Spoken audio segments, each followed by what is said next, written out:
ఇక పెళ్లి అయిపోయినట్టే కదా వదిన గారు. ఈ ఒక్క రాత్రి గడిస్తే చాలు. రేపటి నుంచి మీరు మా వియ్యాలవారు. భోజనాలు అయ్యాయా? చేసేసాం సీఎం గారు, కానీ మీరే రాలేదు.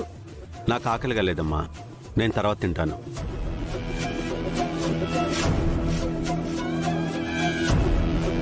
సీఎం గారు, పెళ్లి పనులు చాలా ఉన్నాయి, ఇక మేము బయలుదేరుతాం. మీరు ఏ పెళ్లి పనులు చేయక్కర్లేదు.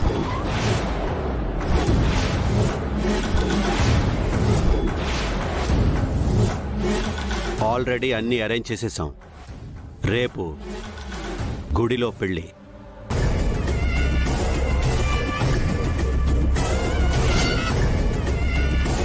గుడే తమ్ముడు, ఇప్పుడు నాకు అర్థమైంది తమ్ముడు. పెళ్లి ఇంట్లోంచి గుళ్ళోకి మార్చటం చాలా మంచిదైంది. లేకపోతే ఆ రాజు ఏదో ఒకటి చేసి ఈ పెళ్లి నాపే ప్రయత్నం చేసుండేవాడు. అసలు దీపక్ పెళ్లి చేసుకుంటుంటే రాజుకేంటండి ప్రాబ్లం? అంత రిస్క్ చేసి మరీ ఆపాలని ఎందుకు ప్రయత్నిస్తున్నాడు?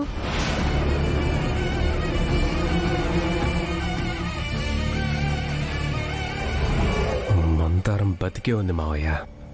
ఎంతైనా వాడి చెల్లెలు కదా, పాపం చెల్లెలి కాపురాన్ని చక్కదిద్దాలనే ప్రయత్నం చేస్తున్నాడు. తమ్ముడు, దీనికంత ఆలోచించటం ఎందుకు? వరుసగా వాడు చేసిన పనులన్నీ గుర్తు చేసుకుంటే మనకు అర్థమవుతుంది. మన కుటుంబం వల్ల వాడి కుటుంబం రోడ్డున పడింది కాబట్టి వాడు ప్రతీకారం తీర్చుకుంటున్నాడు. అవును మావయ్య, లేకుంటే రాజుకి నా పెళ్లితో ప్రాబ్లం ఏంటి మావయ్య? వాడి ప్రాబ్లం ఏంటో మనకు తెలీదు, తెలుసుకోవాల్సిన అవసరం కూడా లేదు.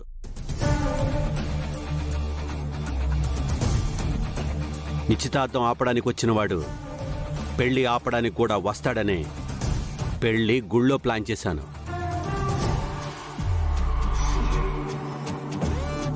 ఈ విషయం మనకి తప్ప ఎవ్వరికీ తెలీదు.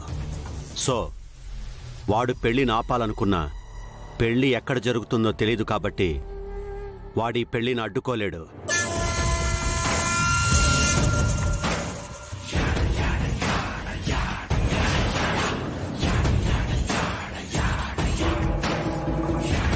తమ్ముడు, వాడితోనే కాదు తమ్ముడు, మనతోనే ఉంటూ వాడికి సాయం చేస్తున్న రూపతో కూడా మనం జాగ్రత్తగా ఉండాలి.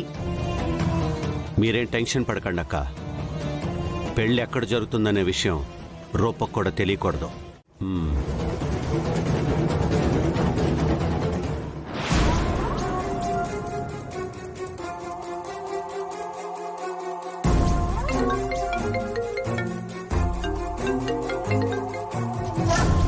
రాజు, అమ్మాయి గారు, మనం అనుకున్నట్టే పెళ్లి వాళ్ళు గిల్ట్ నగలు బయట పెట్టారా?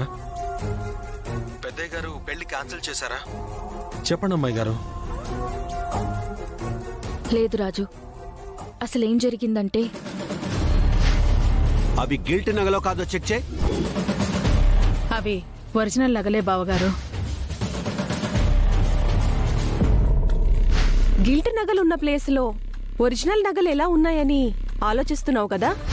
నువ్వు మా ఇంటికి రావడం, మేం మాట్లాడుకున్న మాటలన్నీ వినడం నేను చూశాను రూపా.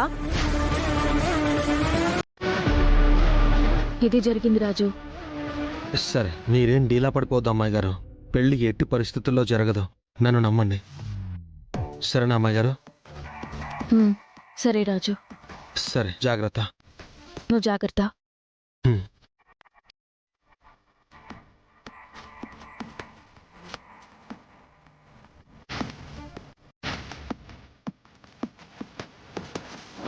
చంద్ర అన్నయ్య, గుళ్ళో పెళ్లికి కావాల్సిన ఏర్పాట్లన్నీ చేయమన్నాను, చేసావా? చేశానన్నయ్య.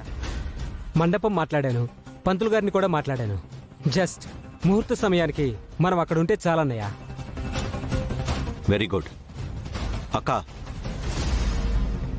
రేపు ముహూర్తానికి కావాల్సినవన్నీ రెడీ చేసి పెట్టుకోండి.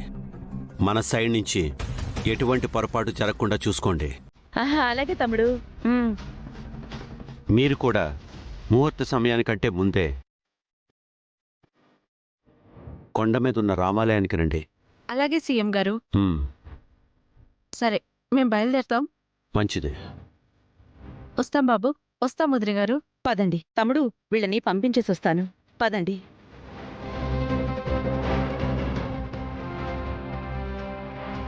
చంద్ర, అన్నయ్య, రేపు ఎలాంటి ఇబ్బంది లేకుండా పెళ్లి జరిగితే మన దీపక్కి మంచి తోడునిచ్చిన వాళ్ళం అవుతాం, దీపుకి మంచి తల్లినిచ్చిన వాళ్ళం అవుతాం. మీరు మంచి మనసుతో తీసుకున్న నిర్ణయం తప్పకుండా ఎలాంటి ఇబ్బంది లేకుండా జరుగుతుంది అన్నయ్య. సుమా, బావగారు. రేపు గుళ్ళో పెళ్ళనే విషయం రూపకి తెలియకూడదు. అలాగే బావగారు. గుళ్ళో పెళ్ళేంటి అమ్మాయి గారు? అవును రాజు, ఇంట్లో పెళ్లి పెట్టుకుంటే నిశ్చితార్థం చెడగొట్టినట్టు పెళ్లిని కూడా చెడగొడతామని గుళ్ళో ప్లాన్ చేశారు రాజు. గుళ్ళో కూడా బయట వాళ్ళని అలౌ చేయకుండా జాగ్రత్తలు తీసుకుంటున్నారు. ముఖ్యంగా నాకు కూడా తెలియకుండా ప్లాన్ చేశారు రాజు. నాకేం చేయాలో అర్థం కావడం లేదు. నేను ఇక్కడే ఉన్నా పెళ్ళి ఆపలేని పరిస్థితి నాది, రాలేని సిచ్యువేషన్ నీది. కానీ ఎలా అయినా ఈ పెళ్లిని మాత్రం ఆపి తీరాలి రాజు.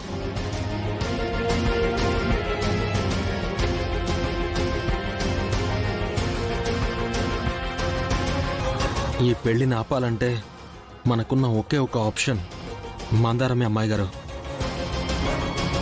కానీ మందారం ఎక్కడుందో మనకు తెలియదు కదా రాజు. అది తెలుసుకోవాలి అమ్మాయి గారు. మందారం ఎక్కడుందో ఎలా తెలుసుకుంటాం రాజు?